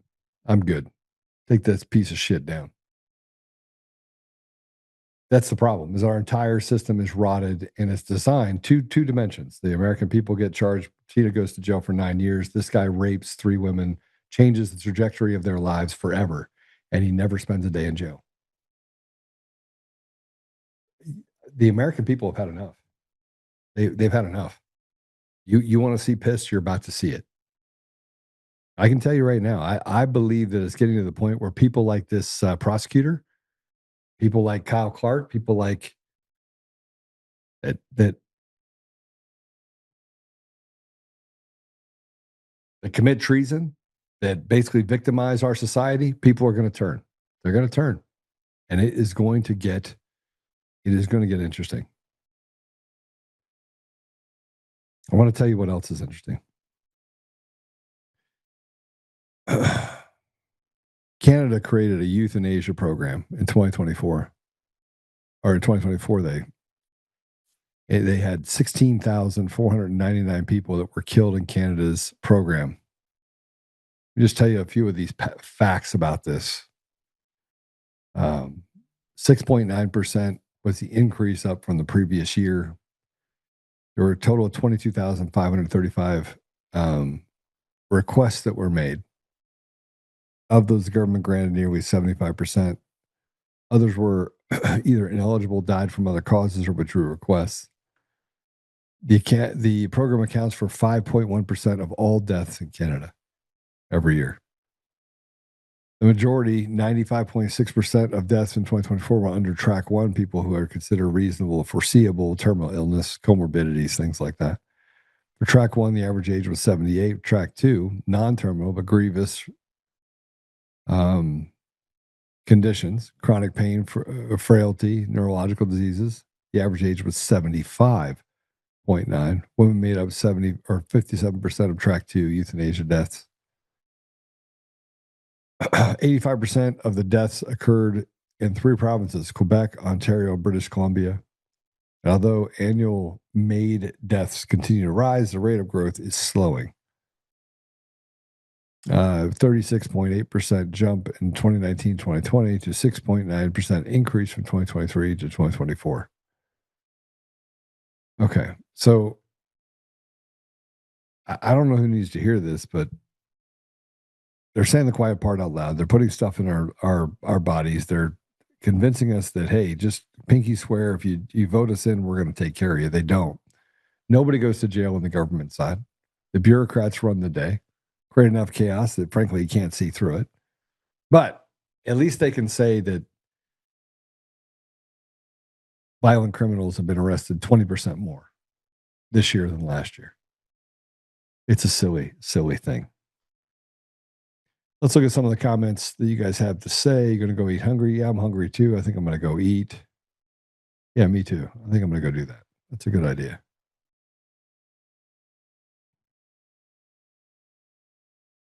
Hang the effers takes. We're talking treason here. They've allowed foreign actors to overtake our vote. I agree with you fully. Absolutely agree with you. All right, so we're going to go ahead and pray it out. If you can hit the up button, I did find out that a vast majority of people are watching it on Rumble. So I'm in the middle of their TV in their living room. So if you're watching me in the living room on the TV, I now have downloaded it on my TV so I can watch some other videos while I'm actually rather than watch TV. So great option. We will be on Roku as well. Apple Podcasts, Google Podcasts, Spotify, Pandora, iHeartRadio, TuneIn, and more.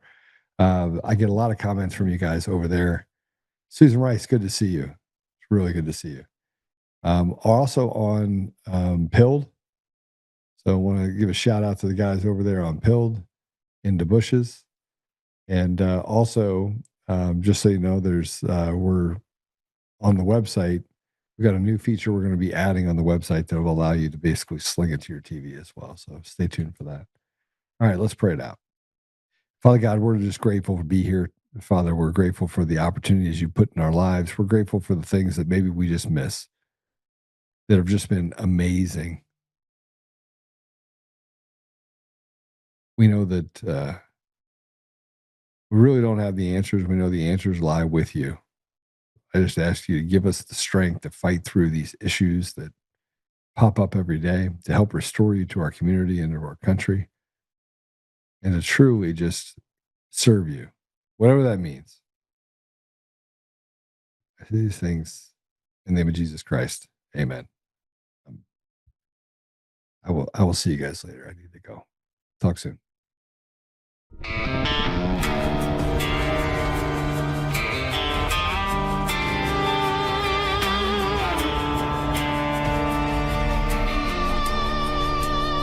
Rise up untamed in the heart of the fight where the wild ones roam. Joe Oltmann's calling, bringing truth back home. From conservative daily to this untamed fire, we shatter the silence, lifting spirits higher. No chains can hold us, no lies can prevail.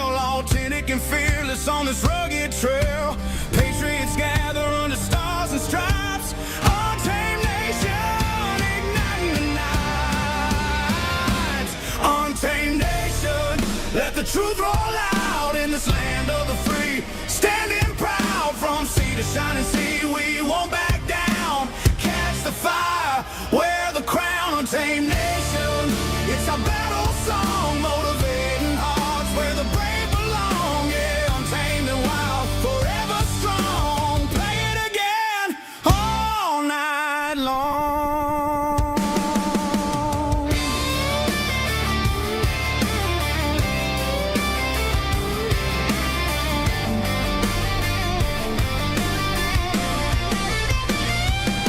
Break the mold, chase the real, no more games, time to heal. Joe's voice leads the untamed crew. Truth matters through and through. Untamed nation, let the truth roll out in this land of the free. Standing proud from sea to shining sea, we won't back down. Catch the fire, wear the crown. Untamed nation, it's our battle song, motivating hearts where the brave belong. Yeah, untamed and wild, forever